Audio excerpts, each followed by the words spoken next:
저의 설교는 어떤 특징이 있느냐면 주제를 만들어 놓고 적당하게 일부 성경만 인용해 가지고 쉽게 설교하는 그런 설교 스타일이 아닙니다. 어떤 사람들은 목사님도 쉽게 간단하게 하시면 좋겠는데 그런 요구하는 사람도 있는데 저는 그 설교 스타일이 아닙니다. 저는 본문 말씀을 가능하면 거의 다 포함시켜서 설교하면서 설교를 하다 보니까 성경을 좀 모르는 사람들은 굉장히 조금 어려워요. 그렇지만 제가 설명을 해줍니다. 그럼에도 불구하고 제가 이런 강해 설교를 고집하고 설교하는 이유는 바로 하나님이 본래 의도하는 그 의도에 대한 설교를 하기 위함입니다.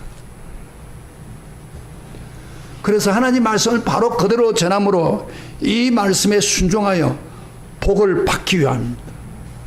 그러므로 로마서 강해도 사실 로마서 자체가 어려워요. 보통 성도들이 보면 이게 어려워요. 그러나 좀 어렵다 하더라도 여러분이 마음을 집중해서 열심히 들으면은 하나님의 본래의 의도를 발견하게 됩니다. 그게 바로 하나님 말씀이에요. 그런데 놀라운 사실은 하나님 본래 의도를 받아들이면은 하나님은 책임을 가지고 그 말씀에 대한 그 말씀대로 이루어지는 역사를 일으킵니다. 그래서 복을 받는 거예요. 하나님 말씀을 가지고 하나님 말씀의 원뜻을 전하지 않으면 하나님 역사하지 않습니다. 그래서 제가 할 수 있다면은 하나님이 원하는 본 의도를 여러분에게 전하려고 하는 겁니다. 제가 하나님 본래의 의도를 전하지 않으면 결국 손해는 누가 봐요? 여러분이 봅니다. 그러나 저는 그렇게 하기를 원하지 않아요. 자, 오늘 하나님 말씀을 제대로 듣고 복을 받기를 원하는 사람 손 들어보세요. 자, 하나님으로부터 복을 받기를 원하는 사람 손 들어보세요. 아멘. 복이 있기를 바랍니다. 그런 말씀 잘 들어야 됩니다.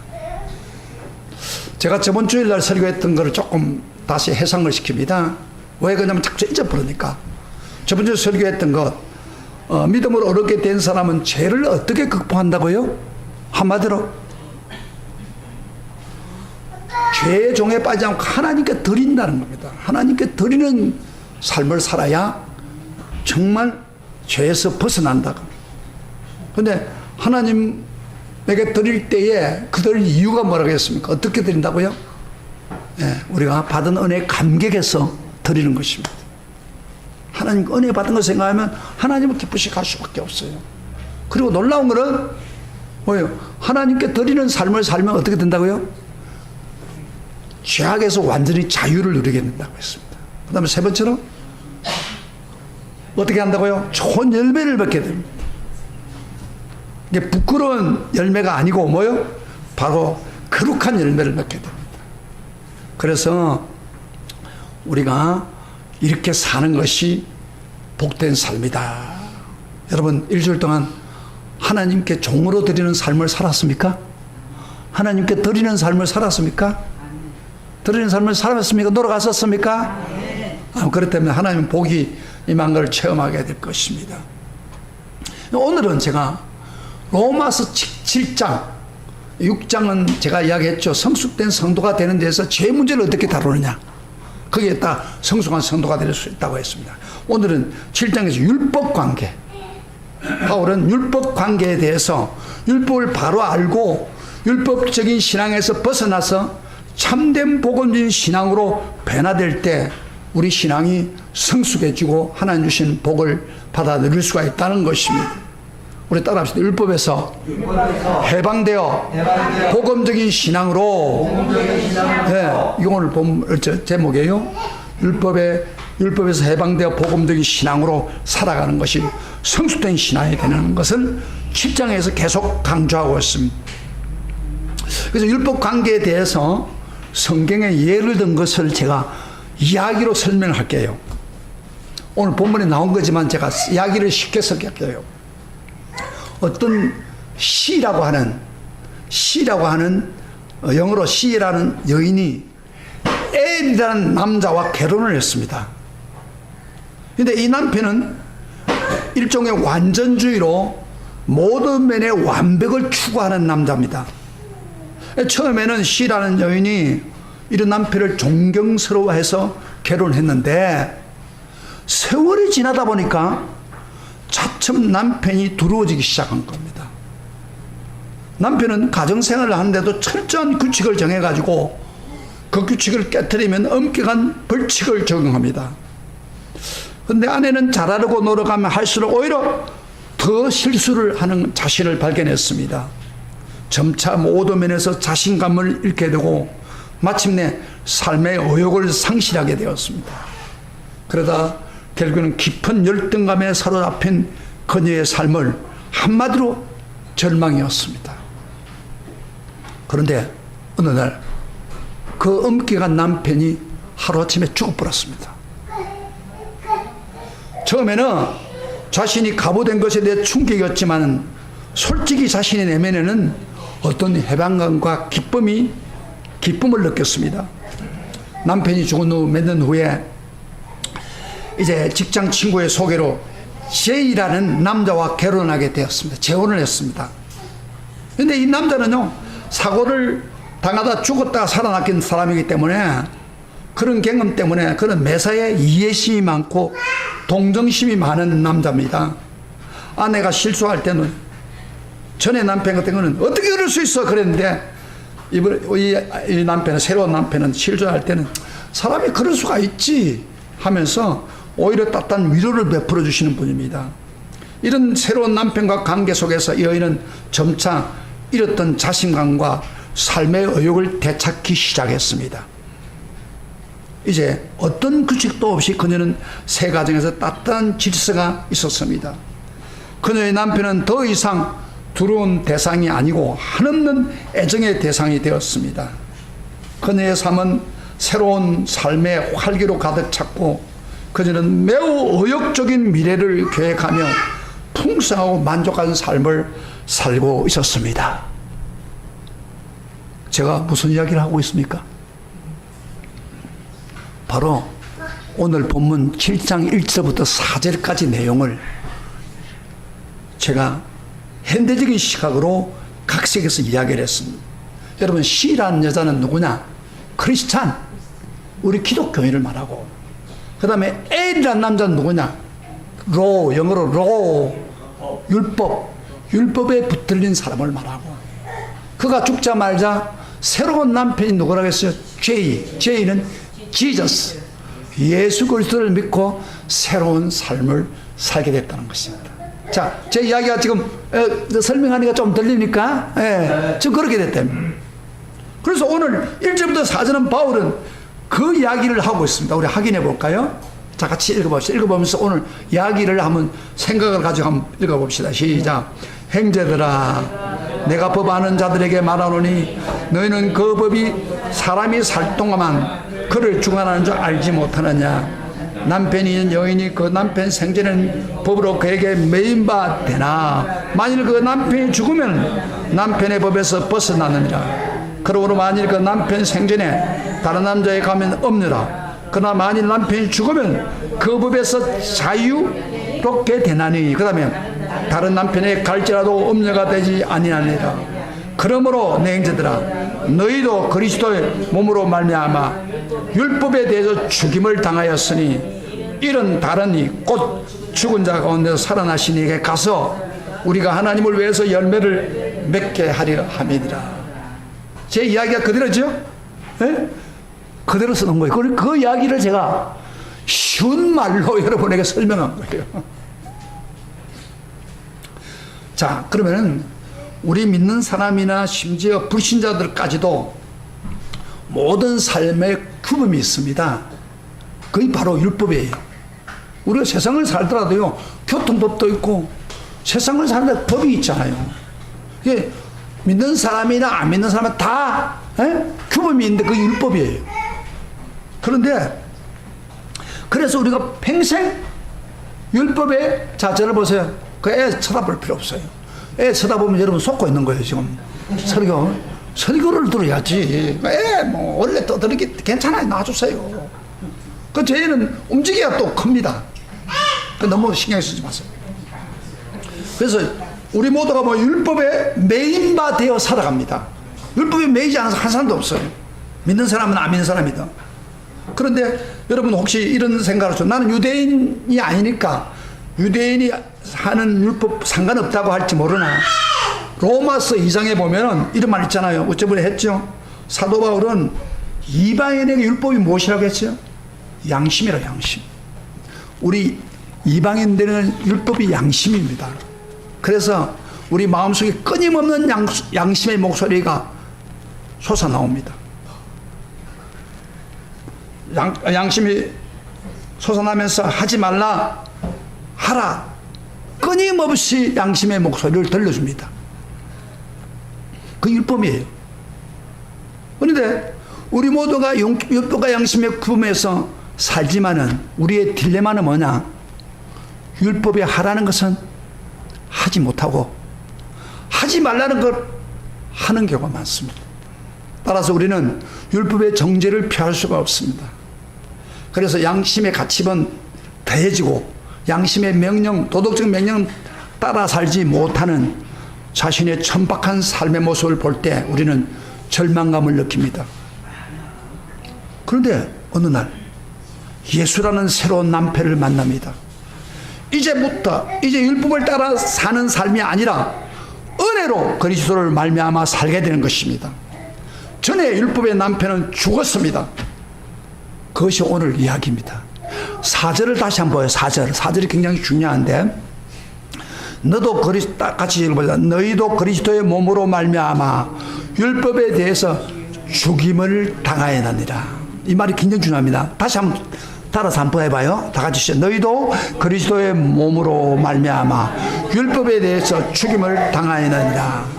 여러분 6장에서는 똑같은 비슷한 내용이 있었죠. 뭐요? 우리 죄가 예수님과 연합해서 같이 죽음으로 우리 죄가 해결되었다, 그렇게 말했잖아요. 6장이 그렇죠? 6장 설교하는 사람은 알게요. 그러나 7장에서는 우리가 예수님과 연합해서 예수님이 십자가의 죽음으로 같이 죽음으로 우리도 율법에 대해서 죽임을 당했다고 합니다. 율법에 대해서 죽임을 당했다 그럽니다. 다시 말하면 무엇이냐면 예수님이 이 세상에서 율법을 그대로 행했습니다. 세상에서 행하시고, 그리고 율법을 완성하기 위해서 십자가에 죽었습니다. 그러면서 예수님이 우리와 같이 죽으면서 율법에서 행하지 못한 죄를 대신 십자가에 죽었습니다. 십자가 대신해서 우리를 죽은 거예요. 우리가 율법 중에 행하지 못한 것을 다 죽었습니다.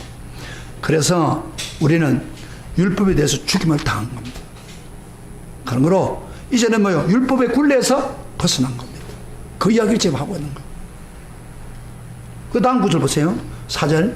그리스도로 말미암아 율법에 대해 죽임을 당했다 그래놓고 이는, 다 같이 시작.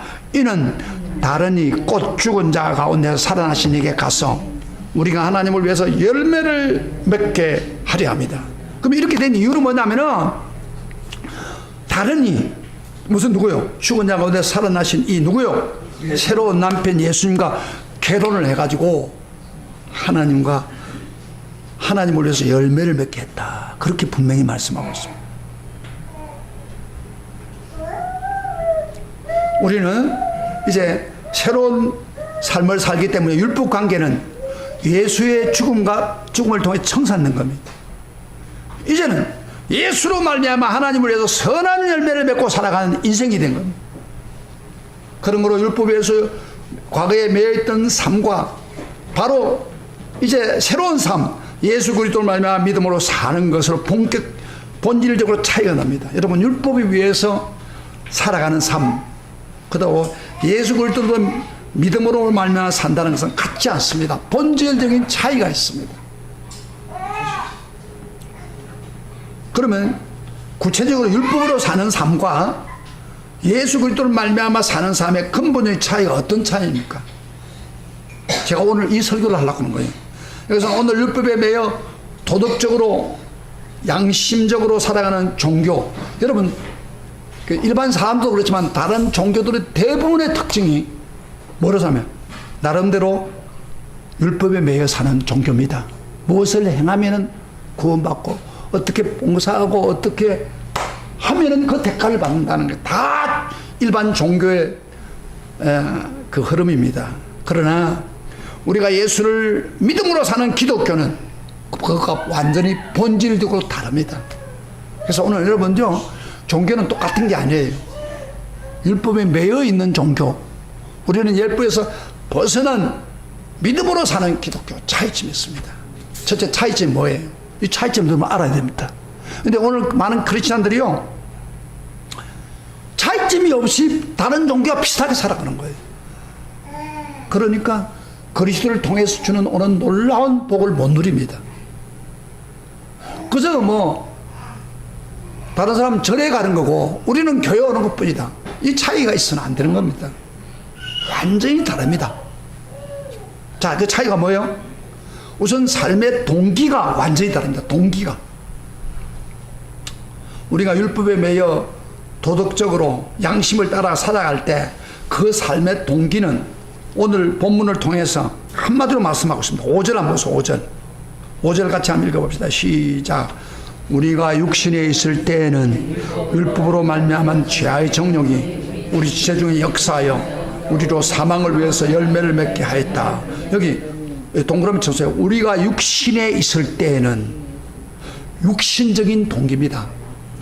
율법을 따라가는 도덕적으로 사는 종교의 대부분이 바로 육신적인 동기라고 봐요. 죄의 정욕의 지배를 받아서 사망을 위해서 열매를 결국에는 맺는 겁니다. 여기 육신이라는 단어가 굉장히 중요한데, 사실 육신이라는 단어가 여기만 나오는 게 아니고 조금 나가면 로마서 8장에 자주 나오는 등장하는 낱말인데, 육신이란 우리가 흔히 말해서 육체, 몸 그런 걸 이야기하는 게 아닙니다. 이걸 알아야 됩니다. 여러분, 육신을 바로 이해하지 못하면 로마서를 이해 못합니다. 따라서 육신이라는 게 뭐냐 그러면 육체와 몸, 그렇게 육체, 몸, 요거와 육신의 차이점이 뭐냐면, 오늘 보면 헬라말로 몸은 소마라고 합니다. 그러나 그 육신이라고 하는 것은 여기 번역하면 사르크스라고, 따라합시다. 사르크스. 여러분 좀 그 발음을 할 때 사르크스 한번 해놓으면 여러분들 잊어보지 않아요. 육신의 삶이란 거예요. 이 사르크스란 낱말은 믿기 전에, 우리가 거듭나기 전에 우리 속에 있는 죄의 원죄로 말미암아 부패한 본성을 말합니다. 몸을 말하는 게 아니고 죄악에 달려가고 있는 본성, 그걸 사르크스라고, 사르크스. 이거는 이기심에 의해서 지배를 받고 변화되지 않은 타락한 본성입니다.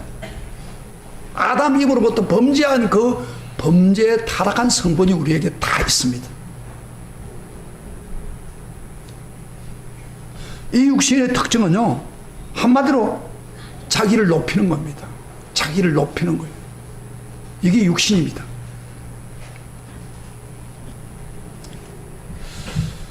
여러분, 믿지 않은 사람들이나 다른 종교에서 도덕적 열망은 있습니다. 양심대로 살고 싶어 합니다. 그러나 그 깊은 동기를 보면 자기 과시용입니다. 자기가 어렵게 산다는 것을 나타내고 싶은 그런, 또 나는 자신은 괜찮다고 하는 것을 증명하고 싶어 하는 그런 동기입니다. 거기 육신에 있을 때 일어나는 겁니다. 그러나 6절을 한번 읽어보시면은 5절과 대조해서 말합니다. 자, 한번 읽어볼까? 6절 시작.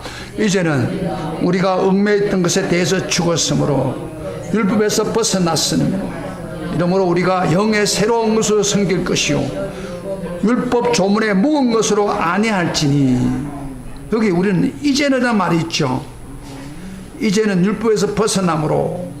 그런데 이제란 말 앞에 원문에 보면은 어느 석에 보면 그러나가 먼저 있습니다. 그러나가 빠진 게 잘못된 거예요. 그러나 이제는 우리의 얽매여 있던 것에 죽었고 율법에 벗어났으니 이러므로 우리가 영의 새로운 것으로 섬길 것이라. 그런 이야기라고. 보통 자연이나 다른 종교의 삶의 동기는 양심을 따라 도덕을 따라 산다고 합니다. 그러나 기독교는 영의 새로운 것, 성령에 의해서 산다고 분명히 밝히 말하고 있습니다. 우리가 예수님을 구주로 영접할 때 자동적으로 나타나는 게 뭐예요? 주의 성령이 내 속에 임재합니다. 성령으로 거듭납니다. 그래서 이제는 성령이 우리를 인도하는 것입니다. 이게 기독교인과 다른 점이에요. 불신자와 다른 종교와 다른 점이에요. 그럼 성령이 우리에게 오셔가지고 무슨 사역을 합니까? 가장 중요한 사역, 딱 한마디로 성령이 오신 목적은 예수를 전가하고 예수를 높이고 예수에게 영광을 돌리고, 이것이 성령 받는 사람에게 성령으로 오신 자의 새로운 동기가 되는 겁니다. 아까 육신을 따라 율법을 따라가는 사람은 뭐가 동기라고요? 자기중심입니다. 이기심입니다. 그러나 우리가 영으로 새롭게 센 사람은 이기심이 아니라, 자기를 드러내는 게 아니라 예수를 높이고 드러내는 동기가 되는 것입니다. 할렐루야. 그래서 물론 그리스도는 또 도덕적이 돼야 되죠. 그러나 그리스도의 도덕적인 삶을 동기는 단순히 내가 어렵게 살고 있는 과시용이 아니라 예수님이 오셔가지고 어떻게 하면 예수님을 기쁘게 하고 높이고, 그런 동기. 단순히 도덕적인 인간이 되기 위해 도덕을 행하는 게 아니라 내 삶 속에 임하신 나의 구원하신 주님, 내 삶의 주인이 되신 예수 그리스도를 어떻게 하면 기쁘게 하고 영화롭게 하겠느냐, 이것이 우리가 동기입니다. 자, 들어보세요. 여러분의 동기가 이 동기인지 모르겠습니다. 그 동기가 없으면 진정한 신자가 아닙니다. 로마서 그렇게 이야기하고 있는. 그래서 기독교 세례받을 때 사실 이 소요리 문답도 하고 하는데, 그 소요리 문답 제 1번이 뭐예요? 우리가 왜 사느냐, 이 세상에서 뭘 위해 사느냐 질문할 때 뭐예요? 하나님의 영광을 위해 산다고 하잖아요. 그게 뭐예요? 고린도전서 10장 31절의 말씀입니다. 너희가 먹든지 마시든지 무엇을 하든지 하나님의 영광을 위해서 하라. 이것이 구원받는 사람의 삶의 동기입니다. 그런데 아직도 예수를 믿으면서 자기 선을 드러내기만 한다면 그런 율법주의에 매여 있는 사람, 그건 잘못된 신앙입니다. 자, 우리 정말 구원받고 성령의 인도를 받는 우리 성도는 예수만 높이기를 원하십니까? 예수께 영광을 돌리기를 원하십니까? 아멘 하시길 바랍니다. 예수를 높이기를 원하십니까? 아멘. 이게 우리의 삶의 목표가 돼. 너 와도 것들은 애하고 장난 빨리 나와. 설교를 들으려고 해야 영혼이 변화된다. 여보세요. 여기 지금 물이 있죠. 요새 이 꽃이 보세요. 참 계속 무너지니까요. 시들어가지 않고 계속 보라색으로 지금 바꿔주고 있죠. 꽃으로 바꾸고 다시 바꿔줘요. 우리 신앙은 물을 줘야 돼. 물이 뭐예요? 말씀을 줘야 우리 영혼이 살아나는 거예요. 그런데 놔주면은 자동적으로 시들게 되어 있습니다. 인간이 아무리 과거에 신앙생활 잘해도 놔주면 시들게 되는 거예요. 아무리 과거에 은혜 받아도 지금 신앙생활 적당히 하면은 시들어서 완전히 비틀어진다 이 말이야. 그냥 물을 줘야 돼. 물을 주는 게 말씀을 주는 거예요. 그래야 영혼이 살아나는 거예요. 이렇게 해충이 되는 거예요. 이게 간단한 원리지만은 많은 교인들이 보면은 이 영혼이 살아나는 게 아니라 죽어가고 있어요. 지금 영적으로. 그러니 답답한 거예요. 제가 그래서 설교 잘 따라하는 거예요. 설교를 잘 듣고 가슴으로 받아들이란 말이에요. 그래야 영혼이 살아나는 거예요. 그 동기가 잘못된 거예요. 동기가 예수를 믿은거나 안 믿는거나 자기 드러내기를 원한다면 그건 율법주의에 붙들리고 있는 성도입니다. 구원받는 사람은 누굴 드러내고 예수님만 높이는 거예요. 예수에게 영광 돌리고. 할렐루야. 예수만 높이시기를 축복합니다. 그 다음에 동기만 다른 게 아니라 또 뭐가 다르냐면요, 삶의 욕구가 다릅니다. 차이가. 자, 먼저 율법으로 주인으로 살 때 우리 삶을 지배하는 욕구가 뭡니까? 5절에 다시 봐요. 본문 5절에 죄의 정욕이라고 했습니다. 우리가 육신에 있을 때 육법을 말마 죄의 영욕이 우리 지체 중에 역사하여 우리를 사망을 위해 열매를 맺다.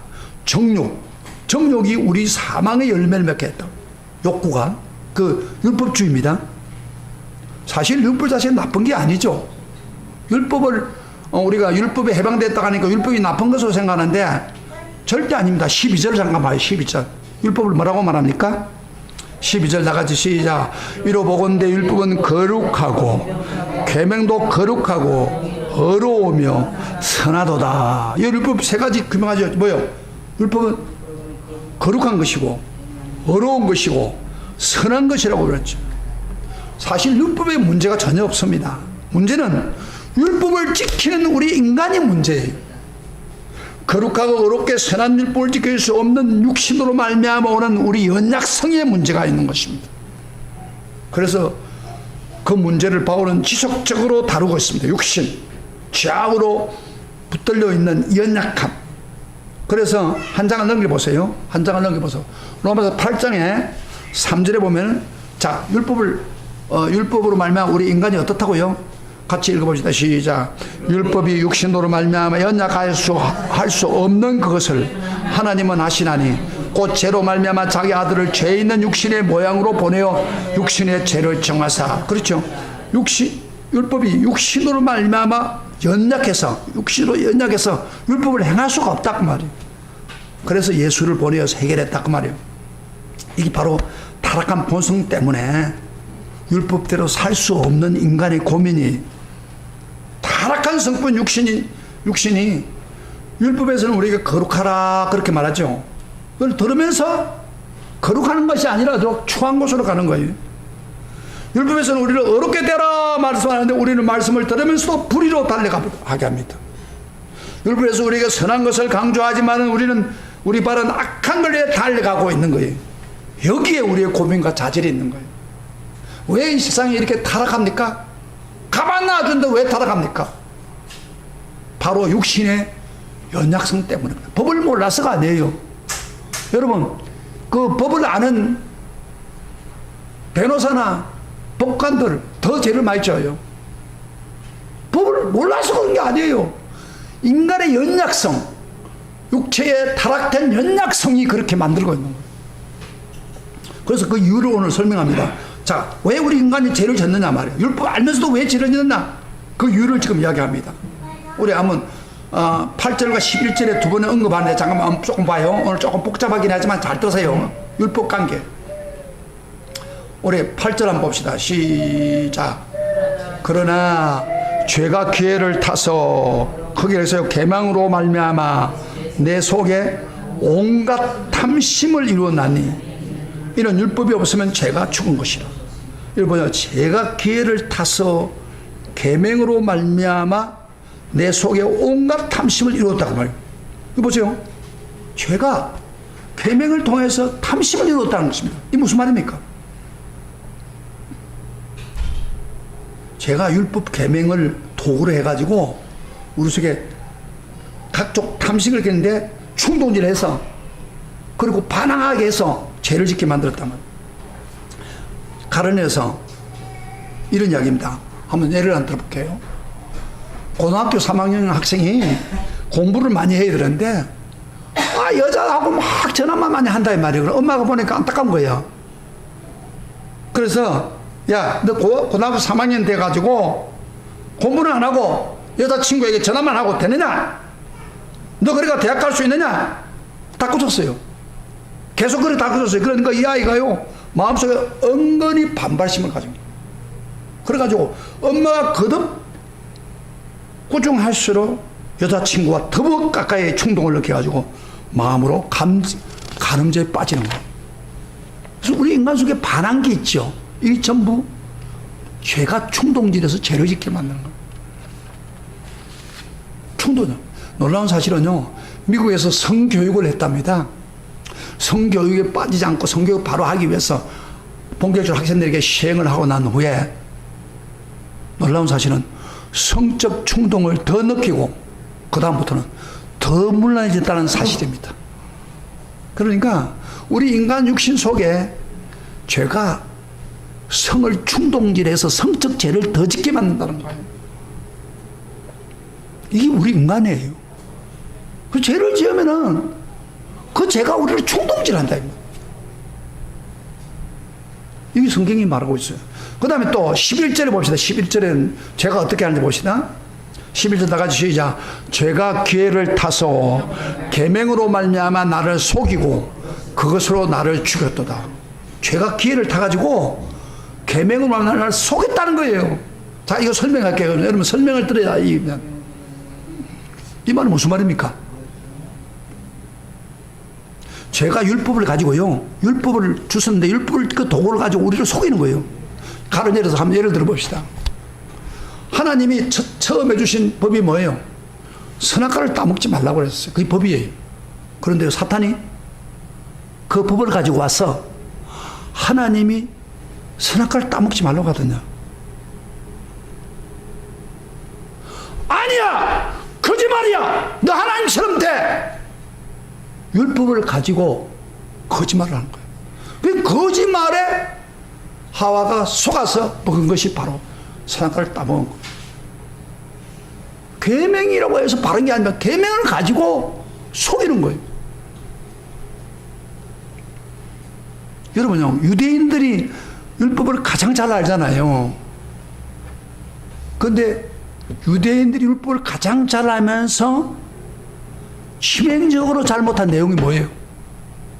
예수님 당시 유대인들이 율법을 잘 아는데 이 사람들은 치명적으로 잘못한 게 뭐냐면은 율법을 지키면 구원받을 수 있다는 그런 데 속고 있는 거예요. 율법으로 구원받을 수가 없는데, 그래서 사도 바울도요, 가말리아 문화에서 공부하면서 율법을 전문적으로 아는 사람이면 그도 율법을 행함으로 구원받을 수 있다고 생각한 사람이에요. 그래서 기독교를 핍박한 거예요. 그래서 기독교를 핍박하다가 담에서 도상에서 쓰러지고 눈이 열리면서 뭘 깨달았어요? 아, 율법이 우리를 속이고 있구나. 그래서 사도 바울이 나중에요, 로마서 3장 20절에 보면 그러므로 율법의 행위로 어렵다 받을 사람이 없다, 그렇게 이야기를 하고 있는 거예요. 우리 따라합니다. 그러므로 율법의 행위로 어렵다 받는 사람 한 사람도 없다. 그게 바울이 이야기한 거예요. 속았다는 거죠, 쉽게 말하면. 그래서 계명을 통해서, 율법을 통해서 우리를 속이는 거예요. 그걸 알아야 됩니다. 근데 잘 보세요. 오히려 세상 사람들은 이 법을 잘 모르는 사람은 그대로 지키려고 노력을 해요. 그런데요, 법을 알고 법을 전공하고 고등고시 합격되고 한 사람들이 그 법을 이용해가지고 더 나쁜 짓을 만들어요. 그것도 사기를 보통 치는 게 아니고 엄청난 사기를 칩니다. 법을 피해가면서. 법 자체가 사람을 속이고 있다는 거예요. 그럼 보죠. 에? 지금 그 이야기를 하고 있는 거예요.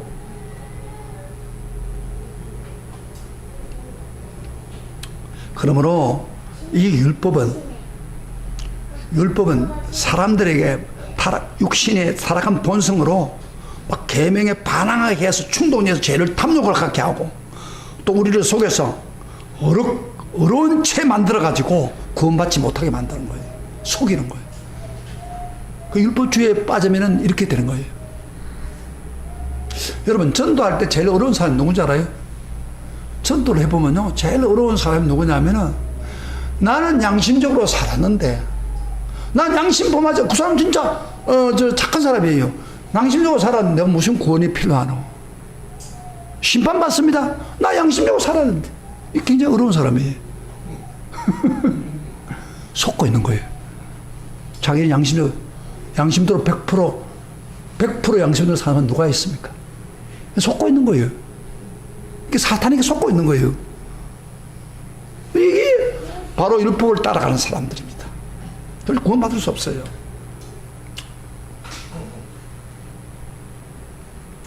그래서 우리가 율법 아래에 정죄받고 있어도 아까처럼 절망 가운데 있었는데, 어느 날 예수 그리스도 구세주님을 만났습니다. 그때 새로운 욕구가 생겼습니다. 바로 사랑의 욕구입니다. 사도 바울은 로마서 5장에서 성령으로 말미암아 사랑을 우리에게 부어줬고 우리가 아직 죄인 되었을 때 그리스도께서 우리를 위해서 죽으심으로 하나님께서 우리에 대한 자기 사랑을 확정시켜 줬다고 그랬습니다. 우리가 십자가에서 가장 순수한 사랑을 발견하기 시작한 겁니다.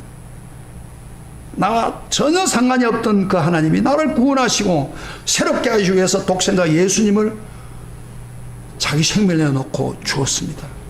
거기 우리의 사랑을 알았습니다. 이 사랑을 받음으로 이 사랑을 부어주신 주님을 우리는 사랑하기 시작한 것입니다. 이것이 새로운 욕구입니다. 그래서 우리가 주님을 사랑하면서 놀라운 참 주님을 사랑하면서 주님을 기쁘시게 하는 욕구가 생기다 보니까 전에는 율법만 주었을 때는 율법을 행하지 못해요. 그런데 주님을 기쁘시게 하다 보니까 주님의 사랑하는 동기를 가지고 하다 보니까 율법대로 오히려 행하게 되는 거예요. 놀라운 사실이에요. 에? 선하고 그 다음에 어렵고 그렇게 지니까 자동적으로 율법을 보세요. 율법을 쫓아갈 때는 율법만 붙잡고 갔던 사람은 율법대로 행하지 못하는데 하나님이 나를 뜨겁게 사랑해서 그 사랑 때문에 내가 산다고 하는 그런 마음을 가지는 순간부터 그 율법이 그만 쉽게 이루어지는 거예요. 놀라운 일이에요. 그래서 로마서 8장 4절 아까 3절에 우리 육신이 연하게 생각도 못하는데 4절에가 뭐라고 말하니까 한번 읽어봐요. 4절 8장 4절 시작. 육신을 쫓지 않고 그 영을 쫓아 행하는 우리에게 율법의 요구를 이루어지게 한다. 율법의 요구가 이루어진다는 무슨 말이에요? 율법대로 살게 해준다 이 말이에요. 영을 쫓는 사람. 그래서 우리는 더 이상 육신을 쫓는 사람이 아니고 영을 쫓는 사람이에요. 성령을 쫓아가는 사람. 그러면요 하나님이 성령을 쫓아가다 보니까 예수님을 높이기 위해서 예수에게 영광을 돌리다 보니까 율법의 요구를 거룩하고 어렵고 선한 율법을 붙들고 살게 되는 거예요. 할렐루야. 그렇기 때문에 우리 기독교인들은 율법주의가 아닙니다. 율법을 반대하는 것도 아니에요. 율법 이상의 도를 넘어서는 것. 예수 그리스도를 드러내는 사람. 설교 어려워요. 너무 너무 중요하고 근데 이게 어렵게 하지 저렇게 하자 해서 사람은 내가 답답해 죽겠어요. 기가 막힌 이야기가 있는 거예요. 이걸 깨달으면 여러분 율법의 관계에서 자유를 누리게 된다 이 말이에요. 예를 하나 들어볼게요. 쉽게. 어떤 불량한 청소년이 아주 타락한 길로 아주 불량하게 살아갑니다. 학생인데. 근데 부모가 별별 노력을 다 해도 안 되는 거예요. 그 다음에 학교에서는 그 학생을 변화시키기 위해서 매도 때리고 막 아무리 노력해도 전혀 변화되지 않습니다. 불황때 그대로입니다. 그런데 이 불량한 학생이 변화되기 시작했으면 어느 날 어떻게 변하는 줄 압니까? 어떻게 변하는 줄 알아요? 어느 날 방사님 어느 날 오늘 막 새벽에 빨리 일어나고 어느 날 이쁜 여자를 만난 거예요. 이쁜 여학생을 만나가 사랑에 빠졌어요. 그때부터 얘가 변화되기 시작했습니다. 이발도 하고 옷도 깨끗이 입고 그리고 그 사랑 때문에 막 공부도 열심히 하고 아주 변화됐다는 거예요. 사랑 때문에.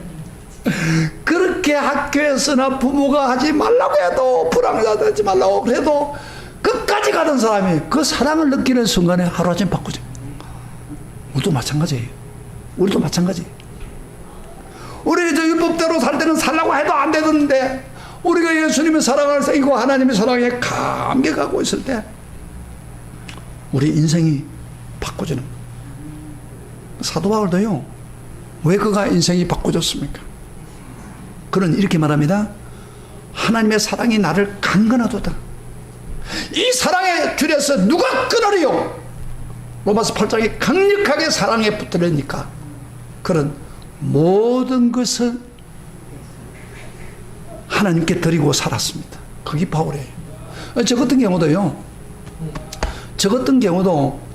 제가 어렸을 때 힘이 좋았어요. 힘이 좋아가지고 싸움도 열심히 했다고. 고등학교 들어가가지고 제일 먼저 사람 한 사람이 그 들어가서는 그랬는데 제가 그런데 고등학교 1학년 때 은혜를 딱 받았어요. 은혜를 받았는데 그 힘을 전혀 건데 쓰지 않고 완전히 붙달려 가지고 여러분 설교 안 되는 여러분 설교 들으라고 막 외치고 완전히 사랑에 붙들려 사는 거예요. 이것이 바로 기독교의 믿음이에요. 할렐루야. 율법을 통해서 아무리 하지 말라고 했는데도 변화되지 않던 사람이 하나님의 사랑에 붙들려 버리니까 그렇게 사는 거예요. 이것이 바로 복음이에요. 여러분 사랑으로 살고 있습니까? 사랑에 붙들려 살고 있습니까? 이게 기독교 정신이에요. 자, 한 가지만 더 하겠습니다. 조금 시간 갖지만 참된 그리스도는 아까 동기가 다르고 그 다음에 욕구도 다르고 그 다음에 삶의 열매가 다릅니다.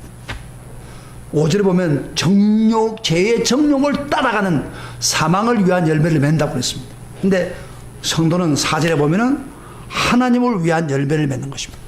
열매가 완전히 다릅니다. 사망을 위한 열매, 하나님을 위한 열매가 대조적입니다. 근데요, 전에 육신을 위해서 결국에는 죄밖에 없었는데 이제 성령의 열매를 맺는다. 갈라디아 5장에 보면 우리가 성령을 쫓아가라. 그러면 육신의 열매를 맺지 않고 성령의 9가지 현상, 사랑, 희락, 화평, 온유, 9가지 열매를 쫙 열리게 되는 거예요. 자동적으로. 그것이 우리 성도의 삶이라고. 제가 한마디 하고 말씀 마치겠습니다. 여러분, 유명한 성자 성 프란시스 압니까? 프란시스라고 하는 사람, 유명한 사람이죠. 여러분 좀 사랑의 사도가 돼가지고 일생 동안을 자기 모든 것 다 던지고 사랑의 공동체를 만들고 살아가는 사람. 처음 들었습니까? 제가 이 유명한 성자 프란시스가 어떻게 그런 사람이 되었는가? 처음부터 그런 사람이 아니에요. 그가 예수를 딱 믿고 난 후에 얼마 되지 않았어요. 근데 어느 때 길을 가는데 나 환자가 있습니다. 문둥 환자가 있는데, 근데 이런 마음이 생겨요. 가서 기도를 좀 해줄까? 그런 충동이 오는데 한편 마음속에 이런 생각이 들어요. 저 사람 만나자가 나까지 나 환자가 되면 어떻게 되나? 그래서 이 사람이 자리를 박차고 나갔답니다. 지나가는데 성령님이 그 속에 있는 계시님이 계속 부담감을 주는 거예요. 그래서 하도 부담감을 주니까 이렇게 기도했답니다. 주님, 제가 나은 자를 그냥 지나고 가는 것이 잘못입니까? 그랬더니 주님이 너 왜 그냥 가느냐 그랬어요.